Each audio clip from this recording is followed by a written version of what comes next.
In 1955, the Fokker F-27 took off from Schiphol Airport for the first time, carrying 28 passengers on a flight that lasted 34 minutes.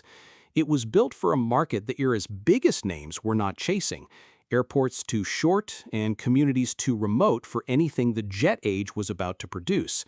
32 years later, Fokker and its American licensee, Fairchild, had built close to 800 of them between two separate factories on two separate continents, sold to airlines in more than 60 countries.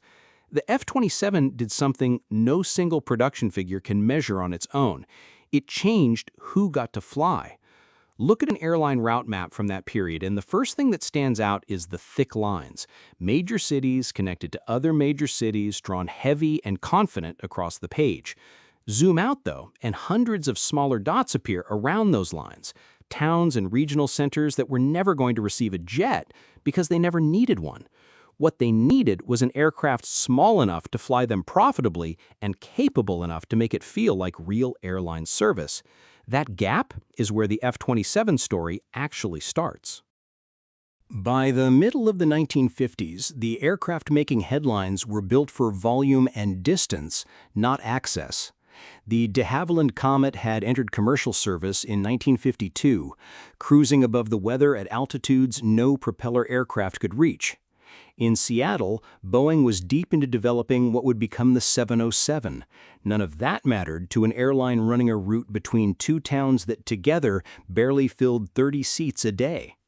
A major international airport could absorb a jet's runway length, its fuel bill, and its passenger volume. A regional strip cut into farmland or coastline usually could not. The aircraft still filling that gap in the mid-1950s was the Douglas DC-3, a piston-engine design that had first flown in 1935 and was, 20 years later, still what most small operators depended on, because nothing built since had properly replaced it. Fokker, the Dutch manufacturer founded by Anthony Fokker in 1912, had spent the post-war years rebuilding its civil aircraft business with support from the Dutch government. In the early 1950s, under head constructor Kees van Meerten, the company began studying what a genuine DC-3 successor would actually need. A pressurized cabin for comfort at altitude, a high wing to keep the engines clear of rough or unpaved strips, and turboprop power in place of pistons. The internal study was known only as the P-275. Wind tunnel testing was carried out at the Netherlands Institute of Aircraft Development, and Fokker's engineers used a glued sandwich construction for sections of the fuselage and wing, an unusually bold manufacturing choice for a European airliner in that period. By the time the design reached Fokker's Schiphol assembly hall, it had a new name, the F-27, and Fokker called it the Friendship. 4 prototypes were built. 2 of them flyable, 2 reserved for static and fatigue testing on the ground.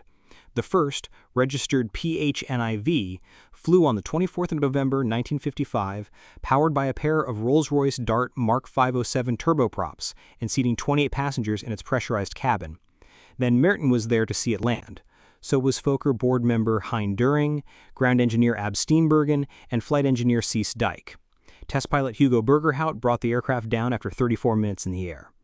The second prototype, which flew in January 1957, corrected a slightly tail-heavy handling trait the first had shown by stretching the fuselage roughly 3 feet, adding room for 4 more passengers, and fitting the more powerful Dart Mark 528. That stretched airframe became the template for the first production version, the F-27-100. The following year, Fokker signed a licensing agreement with the American manufacturer Fairchild, giving the F-27 a second production line in the United States, a decision that would put the aircraft into an American regional market Fokker could never have reached alone, and one that would matter sooner than anyone at Schiphol expected. Fairchild built its version largely to Fokker's own design, while a later stretch derivative, the FH-227, was developed independently in the United States and never built in the Netherlands at all. This account draws primarily from Fokker's own official history archive, compiled from company records and the personal accounts of engineers who worked on the program, cross-reference against contemporaneous trade reporting and production data collected by Wikipedia's aviation editors. Where individual figures conflicted, exact production totals, specific entry into service dates, I use whichever account tied most directly to Fokker's own records or the earliest verifiable reporting. Nothing here is invented. The F-27's American production line beat Fokker's own aircraft into passenger service.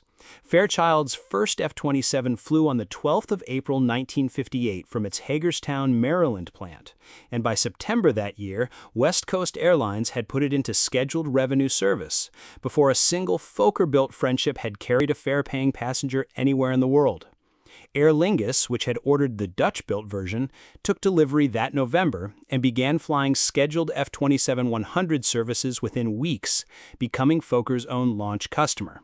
By the end of 1958, this same basic design was earning revenue on 2 continents at once, built at Fairchild's plant in Maryland and at Fokker's works at Schiphol simultaneously. What made the aircraft useful was never any single number on a specification sheet. The 2-Dart turboprops gave it speed and dispatch reliability a piston engine could not match, without the fuel burn or runway demands of a jet. The high wing kept both engines clear of gravel, mud, and standing water on strips that had never been engineered for scheduled airline service. The pressurized cabin meant a passenger boarding in a small regional town got the same comfort at altitude that international travelers were paying for on the Comet.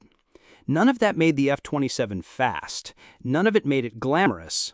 What it did was let an airline run a profitable schedule into an airport that could never have supported anything larger. And that difference is what actually built the network. Fokker kept widening that usefulness to the 1960s. The F-27-100 that launched with Aer Lingus and West Coast Airlines carried up to 44 passengers. Later variants, the F-27-200, the F-27-500, and the F-27-600, added more powerful Dart engines, a longer fuselage, and eventually seating for as many as 52, without abandoning the short-field manners the original design had been built around.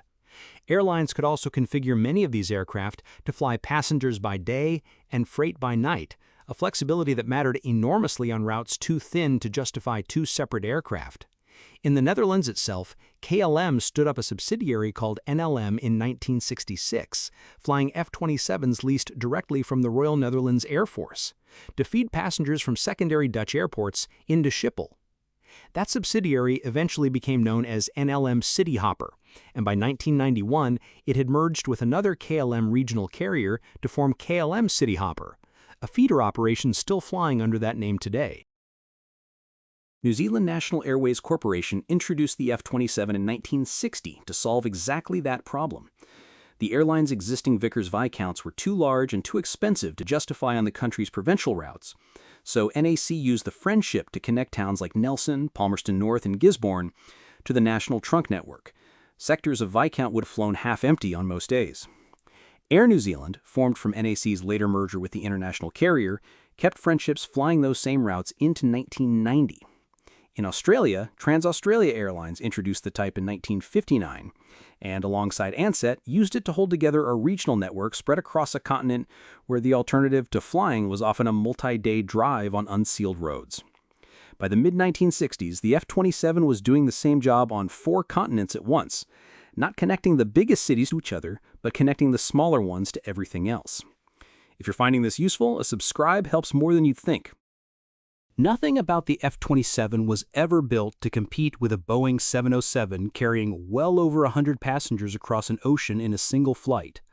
The Douglas DC-8 could match the 707 on distance.